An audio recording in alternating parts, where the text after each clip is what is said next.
Siyak manan, ako na naman, ket sinupay, sino pa ba? Ijay Ilocano vlog ko, doon sa Ilocano vlog ko, kita yo dagitoy mula ni nanang ko nga aba. Nakita nyo itong mga tanim ni mama ko na aba. Tatta, ipakita mo't kinyayo, ipapakita ko naman sa inyo, no kasano agluto ni tatang ko ti aba. Papakita ko naman sa inyo kung paano magluto si papa ko, si Pudra, ng gabi.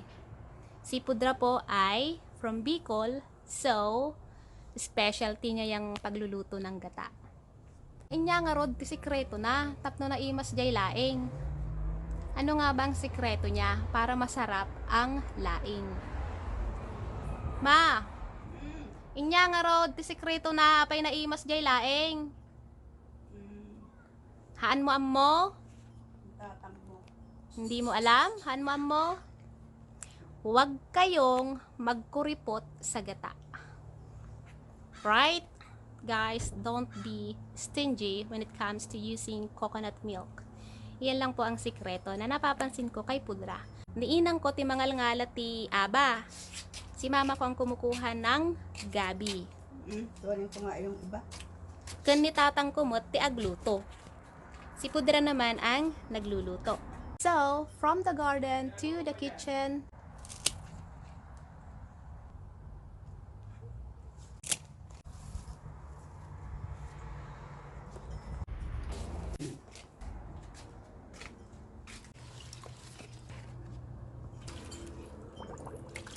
Dagituyen, dagijay aba nga inala ni inang ko.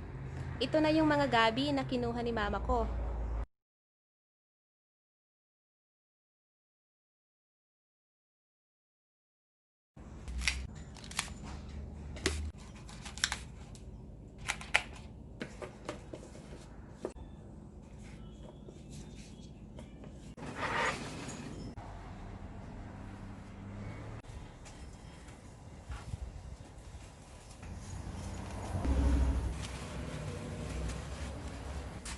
Buyaan tapay no inyapay ti aramidon na. Sunod, panoorin natin kung ano pa yung gagawin niya.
Para ano sila yung Para masipsip ng dahon yung gata. yung mahalo Yeah. sila lahat.